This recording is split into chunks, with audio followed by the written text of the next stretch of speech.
পরোটা পরোটা পরোটা পরোটা পরোটা পরোটা পরোটা, 4টে পরোটা, তার সাথে আনলিমিটেড তরকারি, তার সঙ্গে একটা আপেল পেঁয়াজ আর 2টো সিদ্ধ ডিম, মাত্র 25 টাকা, মাত্র 25 টাকা। কি আপনি কন্টেন্ট ক্রিয়েটর না? আপনি আর আপনার ওয়াইফ সোশ্যাল মিডিয়ায় ভিডিও বানান তো আপনি সেই সব ছেড়ে দিয়ে পরোটা বেচছেন কেন? তার কারণ পরোটা বেচলে না ওয়েব সিরিজে চান্স পাওয়া যায়, তাও আবার টলিগঞ্জ ফিল্ম ইন্ডাস্ট্রির টপ মোস্ট প্রোডাকশন হাউসের ওয়েব সিরিজে। তাই বুঝি?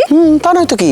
তাছাড়া পরোটা বেচলে মন্ত্রীর সঙ্গে এক স্টেজে দাঁড়ানো যায়, মাইক নিয়ে বক্তৃতা দেওয়া যায়, নায়িকাদের নিজে হাতে পরোটা খাইয়ে দেওয়া যায়। তাছাড়া আমার মতন অনেক সোশ্যাল মিডিয়া ক্রিয়েটার রয়েছে যারা পরোটাওয়ালার সঙ্গে একটু ছবি বা ভিডিও তোলার আশায় পরোটার দোকানের সামনে ফ্যাপা করে ঘোরে। মোট কথা সেলিব্রিটি হওয়া যায়। না মানে আপনি অভিনয়টা তো নেহাত মন্দ করেন না, তো আপনি ইন্ডাস্ট্রিতে চেষ্টা চরিত্র করলে একটা রোল পেতে পারতেন না? দেখুন, ইন্ডাস্ট্রির বড় বড় প্রোডাকশন হাউসের বাইরে না প্রতিদিন হাজার হাজার সিভি আর ছবি জমা পড়ে, পরে সেগুলো ডাস্টবিনে যায়। একটু খোঁজ খবর নিন, সব জানতে পারবেন। হ্যাঁ দেখেছি বটে, একজন নামকরা সিরিয়াল ডিরেক্টর রাস্তায় এসে চপ বিক্রি করছে। তাহলেই বুঝুন circle of our film industry. Director চপের দোকানে, পরোটাওয়ালা ওয়েব সিরিজে। এরপরেও আপনারা বলবেন ট্যালেন্ট ম্যাটার্স।